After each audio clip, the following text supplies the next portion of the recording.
Hola, muy buenas, bienvenidos a todos. En el vídeo de hoy vamos a ver los conductores y tierra. Vamos a ver cuál es el material más empleado como conductor y luego vamos a ver cómo obtener la resistencia de los conductores. Y por último vamos a hablar de tierra, que realmente es un conductor, pero también anticiparos que es el punto de referencia de los circuitos eléctricos. Pero eso lo vamos a ver lo último. Vamos a empezar por ver los conductores y vamos a hablar del alambre. Bueno, nos está diciendo que el alambre es el material más común empleado como conductor. ¿Qué quiere decir esto? Bueno, pues rápidamente voy a intentar aquí dibujar un resistor. Recordad cuando vimos los resistores que tenían unas patillas, unos conectores o unos pines, estos de aquí. Bueno, pues simplemente estas patillas se doblan, se introducen dentro de unos agujeros que va a tener la placa electrónica, luego a esa placa electrónica se le da la vuelta y se hace una soldadura y así quedan conectados tanto los conductores o conectores, mejor dicho, que tenemos en la placa electrónica con las patillas del resistor que tenemos aquí.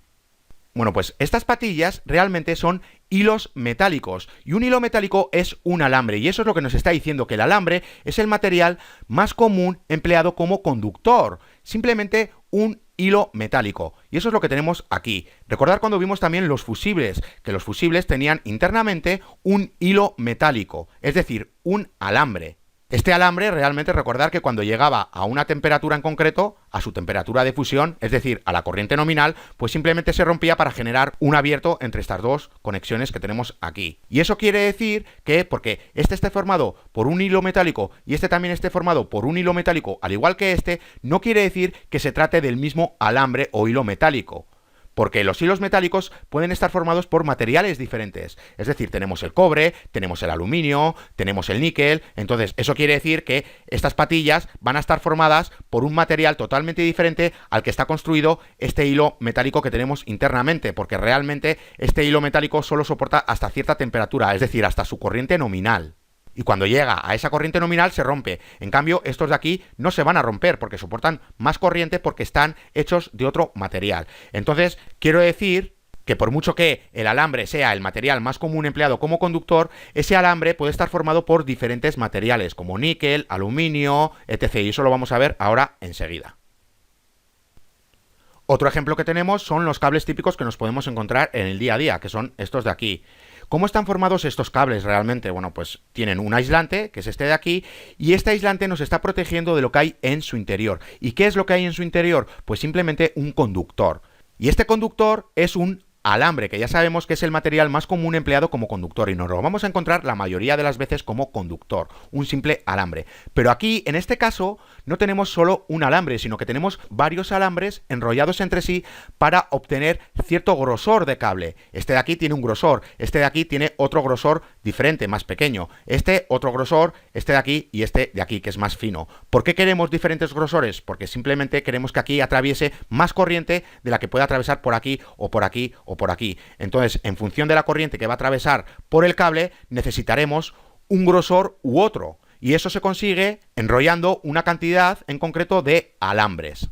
Pero el alambre sigue siendo el conductor de la corriente.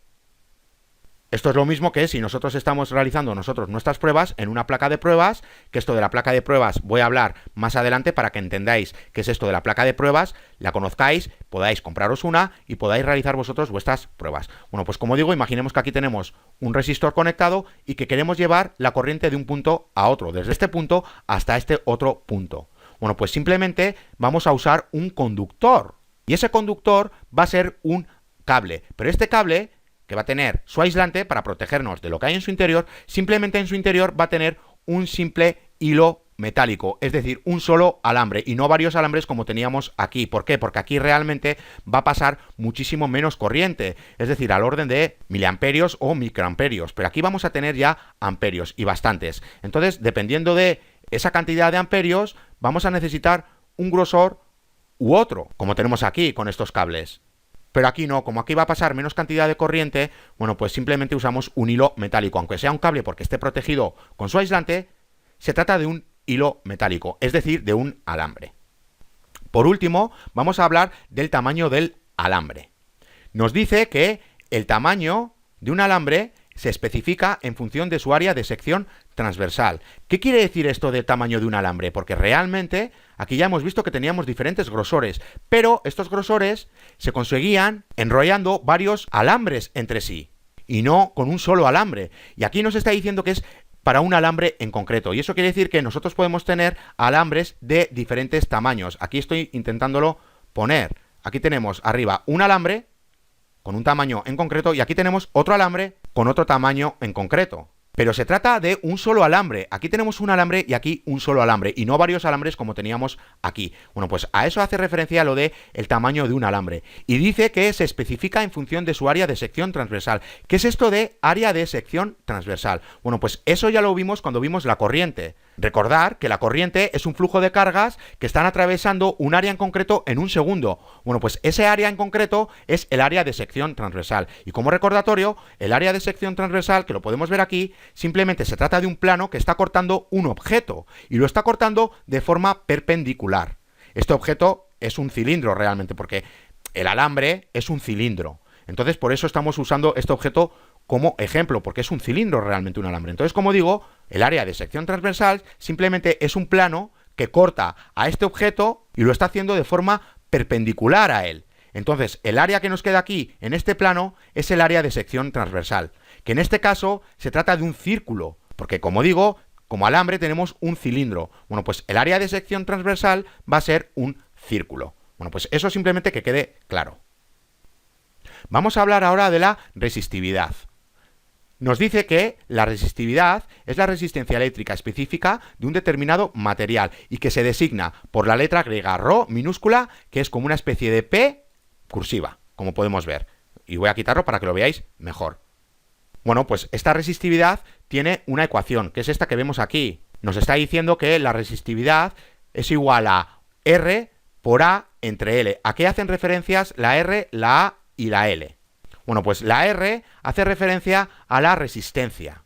Y las unidades de la resistencia son los ohmios, como ya sabemos. La A está haciendo referencia al área de sección transversal que acabamos de ver. Y la unidad son los metros. Y como se trata de área, pues son metros al cuadrado. Y la L está haciendo referencia a la longitud. ¿Qué es esto de la longitud? Bueno, pues si aquí tenemos un alambre, bueno, pues si medimos desde un extremo hasta el otro extremo, vamos a obtener la longitud de este alambre en concreto. Bueno, pues a eso es a lo que hace referencia esta L, a la longitud del alambre. Y sus unidades también son los metros.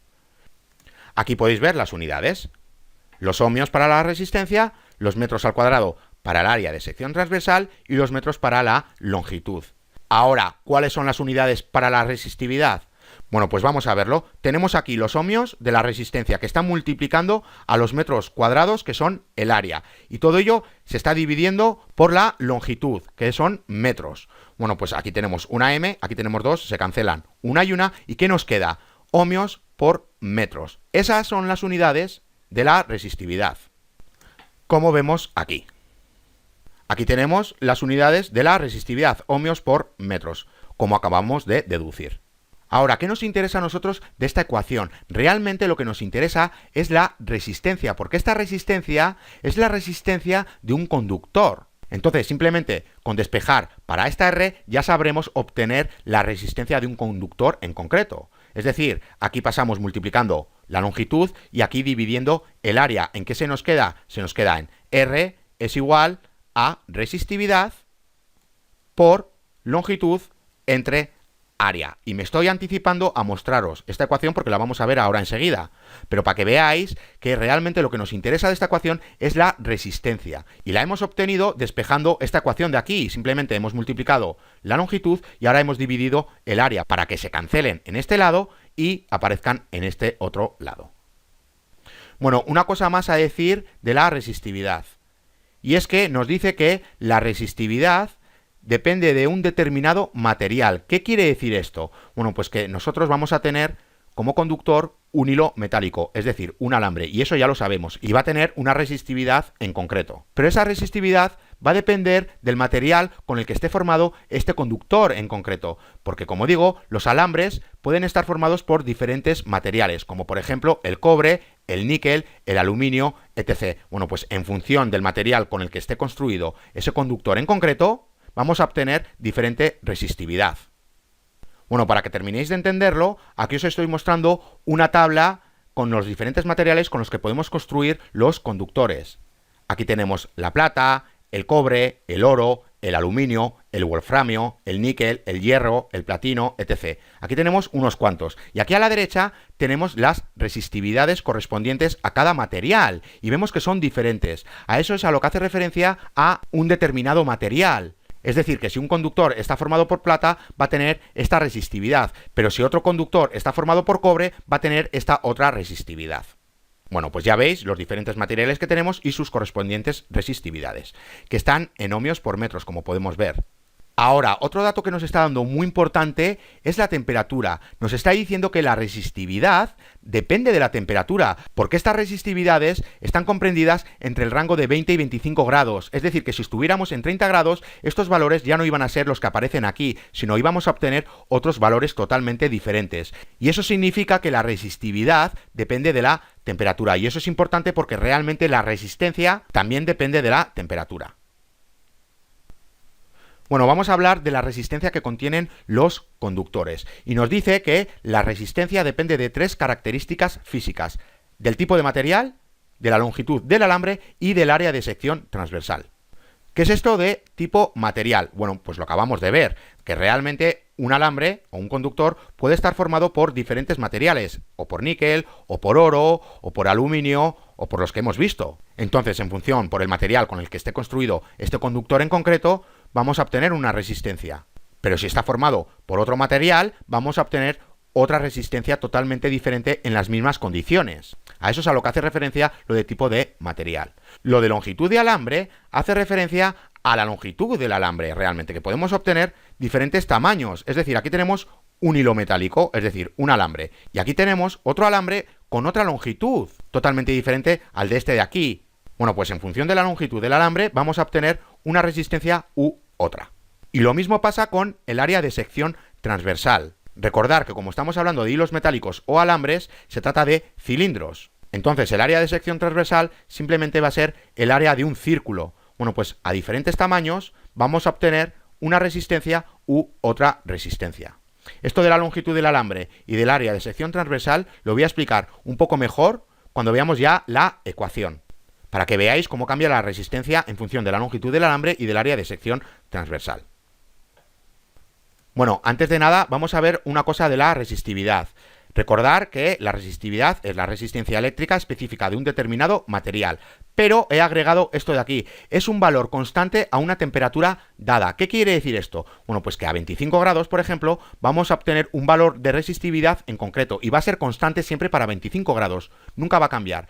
Pero si estamos ahora a 30 grados, vamos a obtener otro valor de resistividad totalmente diferente y va a ser constante para esos 30 grados. Pero va a ser diferente a ese valor que teníamos a 25 grados. Entonces, ¿qué quiere decir esto? Bueno, pues que la resistencia hemos visto que depende del tipo del material. El tipo de material realmente es la resistividad. Y la resistividad vemos que cambia en función de la temperatura. Bueno, pues como la resistencia depende del tipo de material y el tipo de material depende de la temperatura, podemos sacar en claro que la resistencia depende de la temperatura. Y también hay una ecuación para ello, pero eso no lo vamos a ver en este vídeo, ya lo veremos en otro vídeo más adelante. Pero deciros simplemente que la resistencia cambia en función de la temperatura, porque depende del tipo de material, que es la resistividad. Y la resistividad ya habíamos visto que cambia con la temperatura. Bueno, pues simplemente para que sepáis ese pequeño dato, que la resistencia depende de la temperatura, porque como no vamos a ver aquí cuál es la ecuación para obtener la resistencia en función de la temperatura, bueno, pues simplemente para que os quede claro que la resistencia cambia en función de la temperatura. Y ahora vamos a ver la ecuación de la resistencia que ya me había anticipado antes. Bueno, pues ya vemos que la resistencia es igual a la resistividad por la longitud entre el área de sección transversal.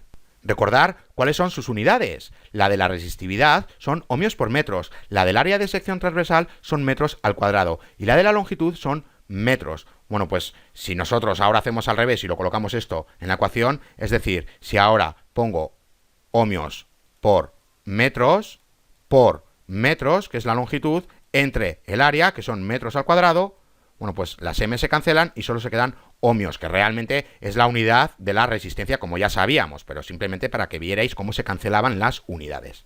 Y aquí lo podéis ver, cuál es la unidad de la resistencia.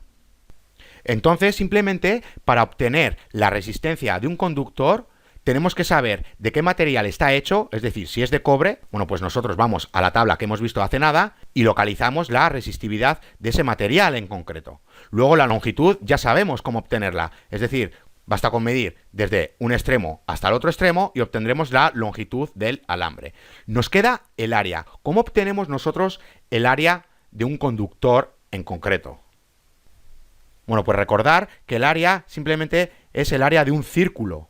Y nosotros ya sabemos obtener el área de un círculo, ¿verdad? Realmente el área es igual a pi por r al cuadrado. Bueno, pues basta con medir el diámetro de este círculo y ya vamos a obtener el área realmente, porque recordar que el radio es la mitad del diámetro. Si queremos solo usar el diámetro, bueno, pues también lo tenemos fácil, porque sabemos que radio es igual a diámetro entre 2. Bueno, pues sustituimos esto por esto porque es lo que vale ahora radio. ¿Y qué tenemos? Tenemos área es igual a pi, paréntesis, d entre 2 y todo ello elevado al cuadrado. Este eleva a este eleva a este. ¿Y qué se nos queda? A es igual a pi, mejor hecho, claro, que ya sabéis que con el ratón tampoco puedo hacer maravillas, d elevado al cuadrado entre 4. ¡Ya está! Esta es una constante y esta también es otra constante, porque es el valor 4. Realmente solo nos falta la d. Bueno, pues con medir el diámetro de esta circunferencia, multiplicarlo por pi y dividirlo entre 4, ya obtendremos el área de sección transversal de este conductor en concreto. Bueno, pues así es como obtendríamos nosotros el valor de la resistencia de un conductor en concreto. Vamos a verlo con un ejemplo. Aquí nos está diciendo que debemos de calcular la resistencia de un alambre que está hecho de cobre y que como longitud tiene 1 kilómetro y tiene un área de sección transversal de 2 milímetros al cuadrado.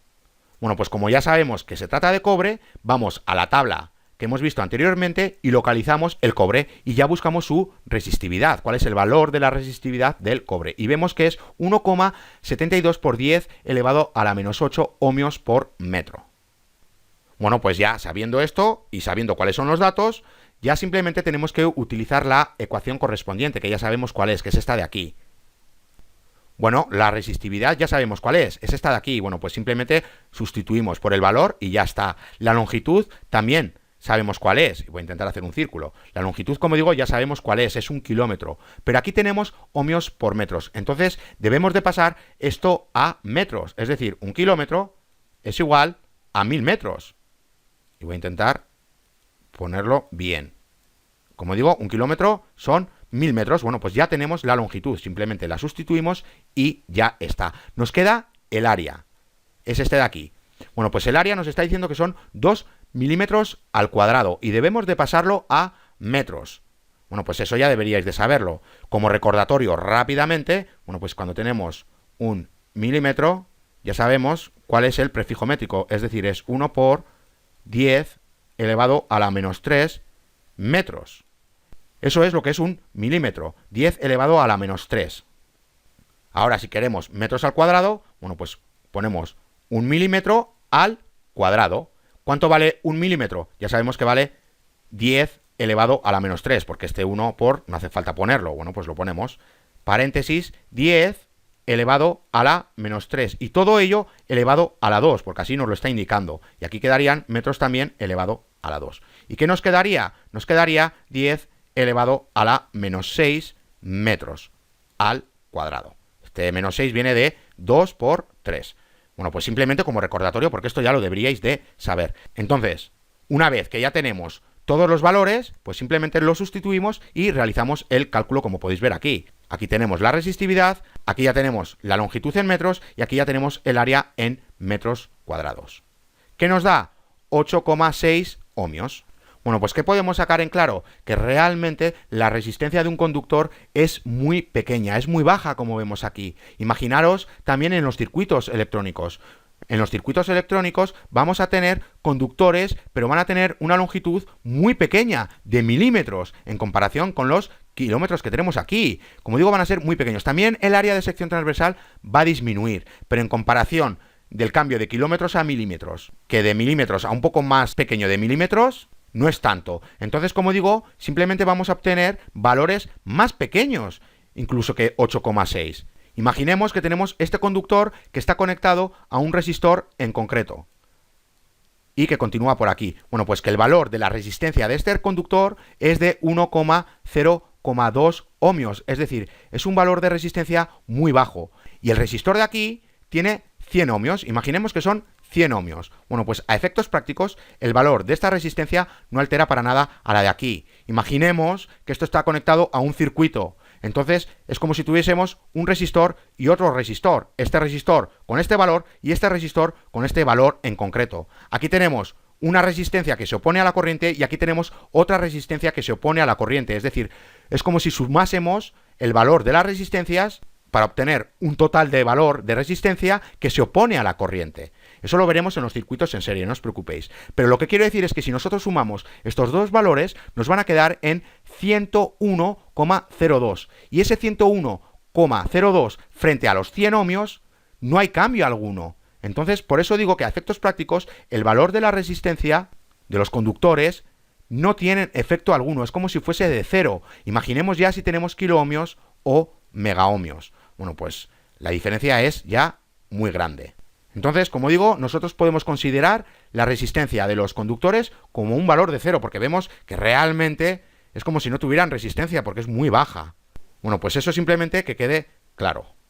También una cosa más a decir, que aquí estamos hablando de metros, pero realmente nosotros cuando estemos con circuitos electrónicos vamos a hablar de milímetros, como tenemos aquí. Entonces, estos valores los vamos a tener en milímetros y no en metros. Y si lo tenemos en metros, pues tendremos que saber cómo obtener este valor en milímetros, cómo hacer la conversión a milímetros. Bueno, pues simplemente eso. Tampoco es ámbito de este curso, pero que sepáis que aquí he dado el ejemplo con metros, y aquí con kilómetros, y aquí con milímetros al cuadrado para hacer unos cambios, para hacer un recuerdo. Pero lo más seguro que nos encontremos con estos valores ya cambiados a milímetros y obtengamos valores aquí en milímetros y aquí también en milímetros, y no tengamos que realizar ningún cambio.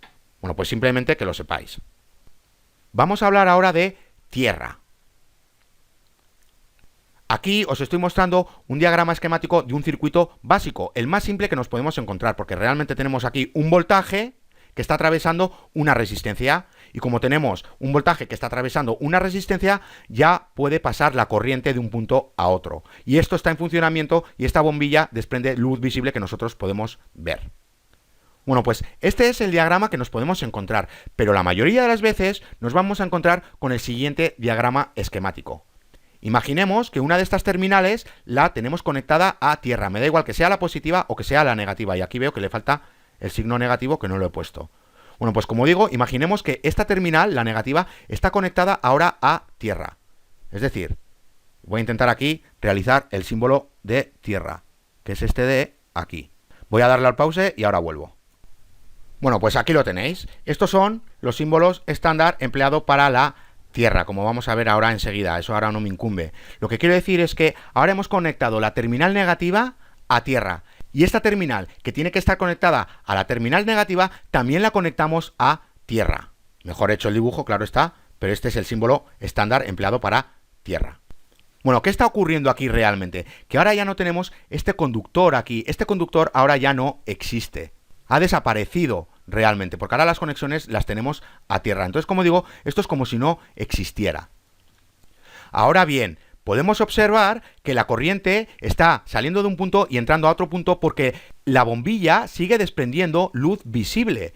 Entonces, ¿qué está ocurriendo aquí realmente? Porque si ya no tenemos este conductor, ¿quién está haciendo ahora de conductor? Bueno, pues está haciendo la propia tierra, porque esto está comunicado, lo que pasa que se ha puesto separado para no tener que poner todo el rato esta comunicación. Pero realmente este signo significa que allá donde esté este símbolo está conectado al mismo punto que aquí. Es decir, aquí es como si estuvieran conectados. Entonces, como digo, ahora ¿quién hace de conductor? Hace la propia tierra. Y ahora vamos a ver enseguida qué es eso de tierra. Pero que sepáis que simplemente se trata de un conductor. Y aquí lo podéis ver mejor. Aquí a la derecha tenéis lo que estaba intentando yo hacer aquí a la izquierda, pero mejor hecho. Como digo, aquí tenéis el símbolo estándar empleado para tierra.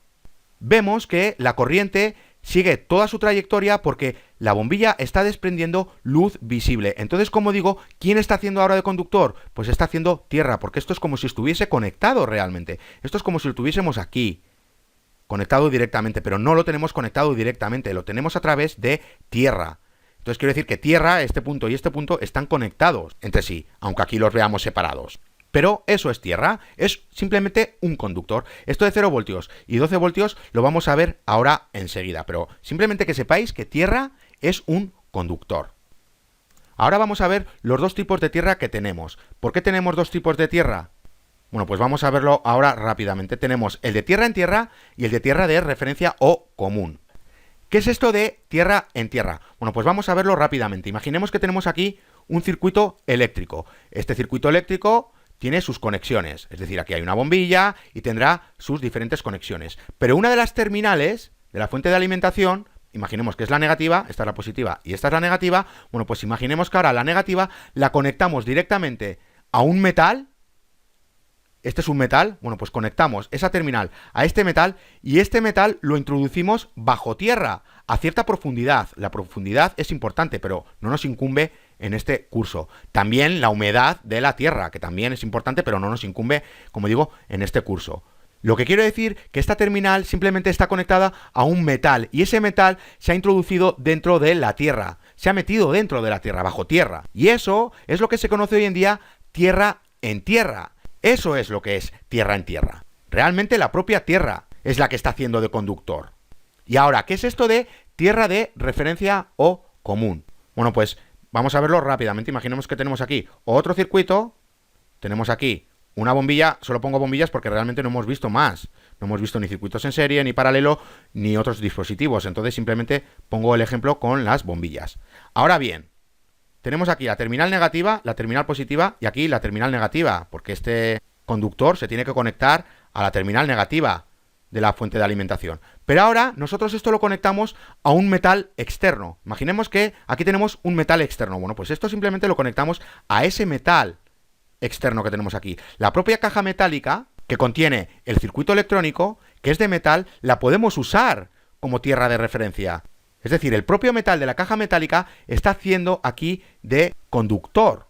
También se le conoce como chasis para los coches, por ejemplo. Entonces, como digo, es simplemente un metal. Aquí teníamos un metal también, pero este metal estaba enterrado bajo tierra. En cambio aquí tenemos un simple metal, que es la propia caja metálica donde está el circuito electrónico. Esto es lo que es tierra de referencia, realmente, o común. ¿Por qué es común? Porque realmente está haciendo de común. Aquí podemos poner todos los dispositivos que necesitemos conectarlos a la terminal negativa. Entonces, ¿quién está haciendo realmente de terminal negativa, por así decirlo? Este metal de aquí. Aquí lo está haciendo este metal de aquí, que está bajo tierra, y aquí lo está haciendo este metal, que no está bajo tierra, que simplemente es un metal. Está haciendo de tierra de referencia o común.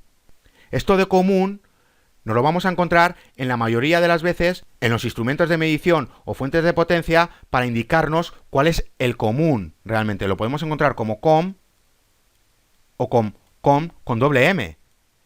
Eso simplemente nos está indicando cuál es la tierra de referencia o el punto común para identificarlo realmente.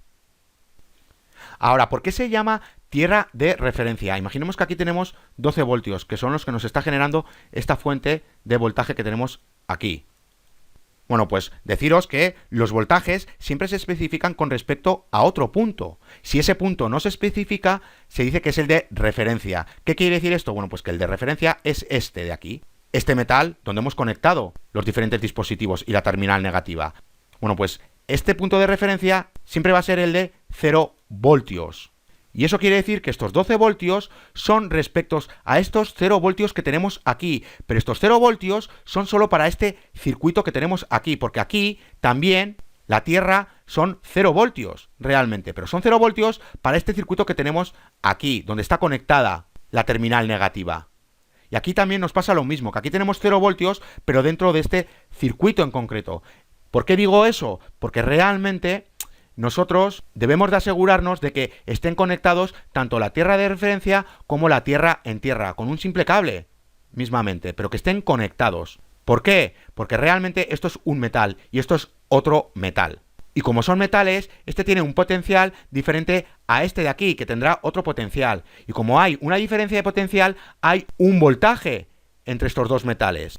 Eso quiere decir que si nosotros los tocamos vamos a sufrir un choque eléctrico, porque no están al mismo potencial. Por eso digo que hay que asegurarse de que estén conectados, porque con un cable se conectan y así conseguimos que estén al mismo potencial y no haya ningún peligro. Si nosotros tocamos tierra a la vez que este chasis o esta pieza metálica, pues no vamos a tener ningún problema, no vamos a tener ningún choque eléctrico porque va a haber 0 voltios, porque estarán al mismo potencial. Y como están al mismo potencial, no hay diferencia de potencial. Pero eso siempre no va a ser posible.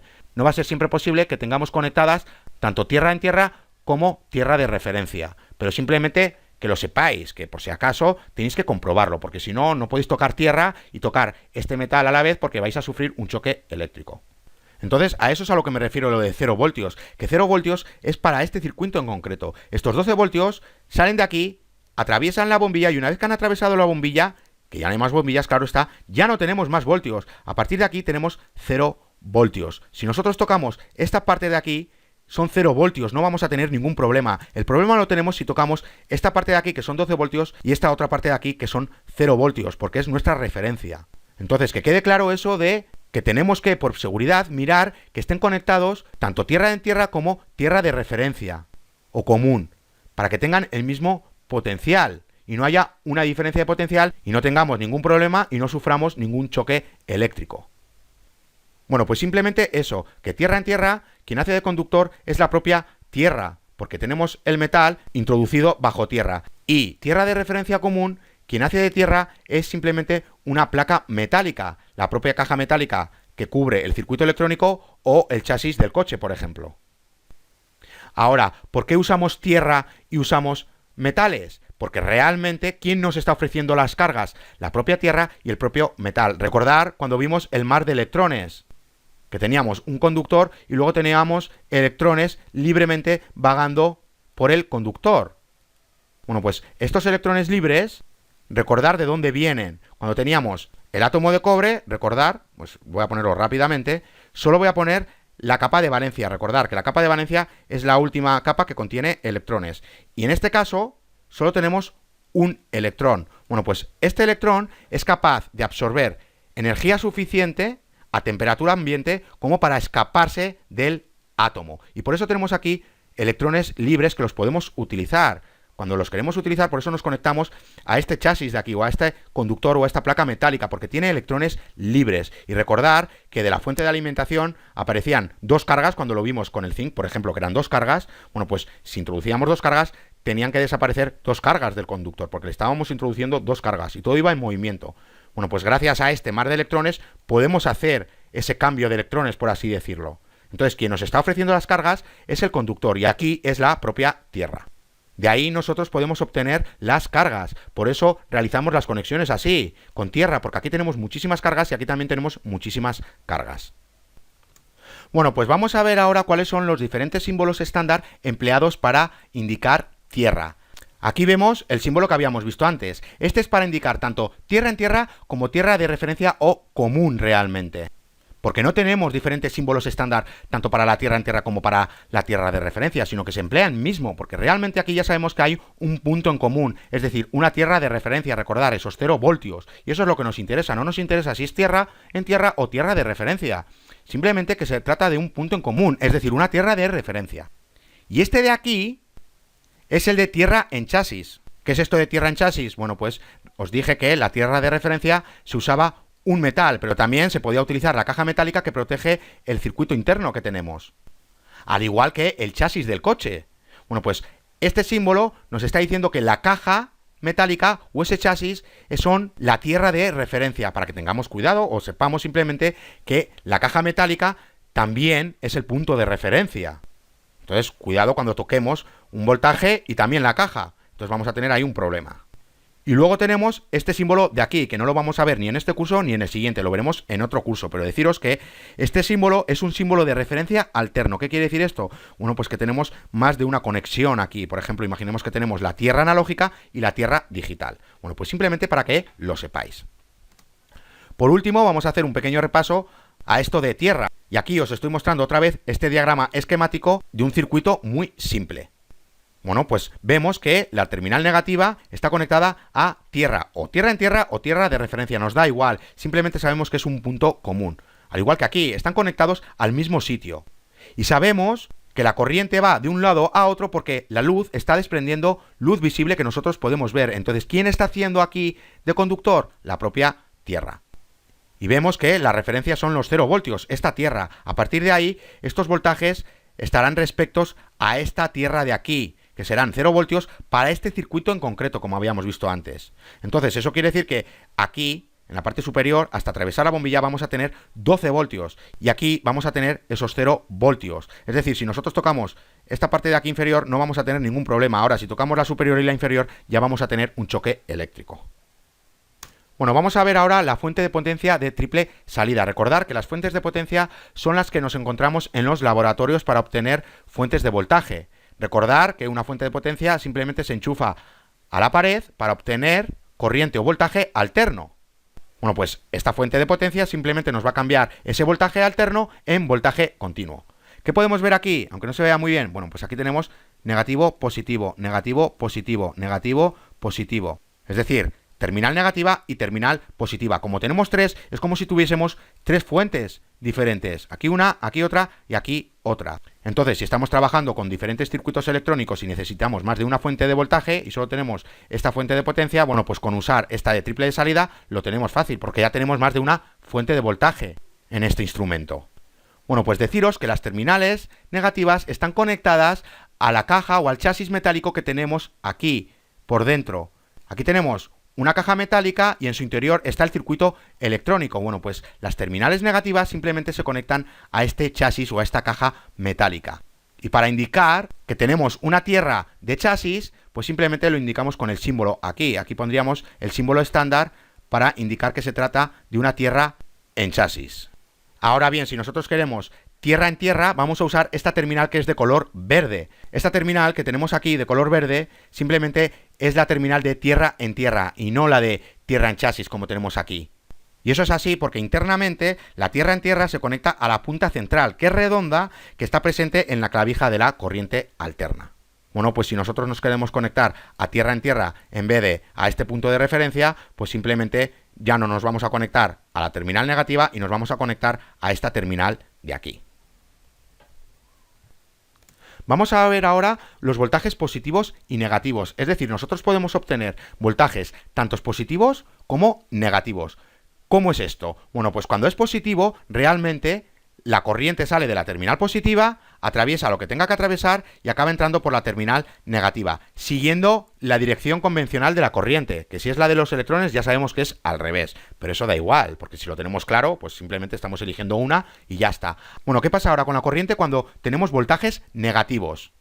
Bueno, pues aquí, que no lo he puesto, que es la terminal negativa, lo que ocurre es que se invierten las polaridades de las terminales. Es decir, ahora aquí tenemos la terminal negativa y aquí la terminal positiva. Entonces la corriente ahora sale de la terminal positiva, atraviesa lo que tenga que atravesar y acaba entrando por la terminal negativa. Es decir, ha cambiado la dirección de la corriente. Entonces, cuando tenemos voltajes positivos y negativos, sí, ya sabemos que sale la corriente de la terminal positiva. En ambos casos, pero se van a invertir de lado cuando sea positiva o negativa, es decir, aquí tenemos la positiva y la negativa, y la corriente sale de la positiva a la negativa. Si se trata de un voltaje negativo, ahora lo tenemos que considerar al revés, tenemos que considerar que la positiva está aquí y la negativa está aquí, para simplemente cambiar la dirección de la corriente. Lo que hace es cambiar la dirección de la corriente. Bueno, pues simplemente que sepáis que tenemos dos tipos de voltajes, tanto positivos como negativos. Y ahora por último, para acabar ya este vídeo, vamos a ver una aplicación con la fuente de potencia de triple salida. Bueno, antes de nada, ¿qué tenemos aquí? Aquí tenemos dispositivos electrónicos que no vamos a ver en este curso. Lógicamente se van a ver en el siguiente curso. Pero vamos a ver cómo realizar unas conexiones con dos voltajes que necesitamos y así nos vamos familiarizando un poco con las conexiones. Aquí tenemos un amplificador operacional y como digo, no lo vamos a ver en este curso, lo vamos a ver en el siguiente curso. Y este es el símbolo estándar que se emplea en los diagramas de los circuitos esquemáticos, como vemos aquí. Realmente, este amplificador operacional es este de aquí que vemos arriba. Ya vemos que es totalmente diferente. Entonces, imaginemos que nosotros estamos realizando pruebas con este amplificador. Y este amplificador lo colocamos en una placa de pruebas, que ya lo vamos a ver enseguida, que es eso de la placa de pruebas. Como digo, nosotros lo conectamos en esta placa de pruebas y queremos realizar pruebas con este amplificador en concreto. Bueno, pues ¿qué vemos aquí? Voy a quitar todo esto. Aquí vemos que este amplificador necesita de dos voltajes diferentes, es decir, que necesita de un voltaje positivo y de un voltaje negativo. Entonces necesitamos dos fuentes de voltaje. Por eso vamos a usar esta de aquí, que tiene 3 fuentes de voltaje. Entonces, ¿cómo realizaríamos nosotros la conexión? Y voy a quitar todo esto. Bueno, pues lo que haríamos es lo siguiente. Como queremos aquí un voltaje negativo, pues simplemente conectamos aquí el voltaje negativo. Porque una cosa a deciros, cuando tenemos un voltaje negativo, ahora quien va a ser la tierra de referencia va a ser la terminal positiva y no la negativa, eso que quede claro. Entonces aquí realmente necesitamos un voltaje negativo. Pues vamos a ver cómo realizaríamos la conexión. Conectaríamos la terminal negativa de esta fuente de alimentación con esta terminal que tenemos aquí, con esta patilla. Realmente nosotros, como digo, simplemente este es el símbolo estándar, pero aquí tenemos el original, cómo es ese amplificador operacional. Entonces vemos que aquí tiene como una mueca realmente, y estas muecas simplemente nos van a indicar que esta es la patilla número 1, 2, 3, 4 y va a continuar por la 5, 6 y 7, pero no es ámbito de este curso y entonces no me interesa mucho que lo sepáis. Pero nosotros vamos a saber cuál es la patilla del voltaje, cuál es la patilla de la salida, cuál es la patilla de tierra, etc. Que es lo que tenemos aquí realmente. Entonces, bueno, pues cogemos la terminal negativa y la conectamos a la patilla donde necesita ese voltaje negativo. Lo mismo con la positiva, pero como se trata de otra fuente, pues cogemos la segunda fuente, o la tercera, me da igual, y cogemos la terminal positiva y la enchufamos a la patilla donde necesita esa entrada de voltaje positivo. Entonces ya tendríamos un voltaje positivo y un voltaje negativo. Pero ahora, como todo, necesitamos el punto de referencia, es decir, la tierra. Aquí ya sabemos que tenemos un voltaje negativo. Entonces, ¿quién va a ser la tierra de referencia? Va a ser la terminal positiva. Y aquí tenemos un voltaje positivo. ¿Quién va a ser la tierra de referencia? La terminal negativa. Entonces aquí tenemos la terminal positiva como punto de referencia y aquí la terminal negativa como punto de referencia. Entonces lo que podemos hacer es lo siguiente: conectar ambas terminales y hacer que sea nuestro punto de referencia de este circuito en concreto para los dos voltajes. Es decir, aquí ya tenemos nuestro punto de referencia, nuestra tierra, porque hemos conectado esta terminal positiva con la terminal negativa, porque aquí la terminal positiva es la tierra porque estamos con un voltaje negativo, y aquí la terminal negativa es la tierra porque estamos con un voltaje positivo. Entonces los hemos unido para generar solo una tierra, para no tener diferentes tierras y diferentes potenciales, sino tener simplemente una tierra de referencia. La hemos unido y hemos creado una tierra de referencia común. Este es nuestro punto común. Y ahora ya terminamos de realizar las conexiones. Es decir, este de aquí tiene que ir a tierra. Bueno, pues lo conectamos a tierra. Vamos por aquí. Me he pasado. Vamos por aquí, como digo. Y lo conectamos a tierra. Y esta patilla también tiene que estar en tierra. Bueno, pues lo conectamos en tierra. Vamos un poco por aquí abajo. Y lo conectamos en tierra. Y ahora me da igual hacer la conexión aquí directamente que hacerla aquí directamente o aquí, porque es el mismo punto de referencia. Entonces simplemente hemos creado un punto de referencia, porque aquí teníamos una fuente de voltaje y la terminal positiva era la tierra de referencia porque teníamos un voltaje negativo. Y aquí teníamos la terminal negativa como tierra porque teníamos un voltaje positivo. Entonces, como teníamos tierras diferentes, simplemente las hemos unido con un cable y hemos generado nosotros nuestro propio punto de referencia, para que este dispositivo tenga siempre el mismo nivel de tierra de referencia y no esté a diferentes niveles. Es decir, no conectemos este de aquí al positivo y este de aquí al negativo. No tiene sentido. Entonces, por eso simplemente generamos aquí un punto de referencia. Bueno, pues simplemente para que sepáis cómo funcionan esto de las conexiones y esto de la tierra de referencia. Ya en el siguiente vídeo vamos a ver cómo realizar unas mediciones básicas y vamos a ver qué instrumentación tenemos para realizar esas mediciones. Ahí también se va a ver un poco de los circuitos en serie y paralelo para ver por qué realmente colocamos de una manera u otra esos instrumentos de medición. ¡Hasta la siguiente!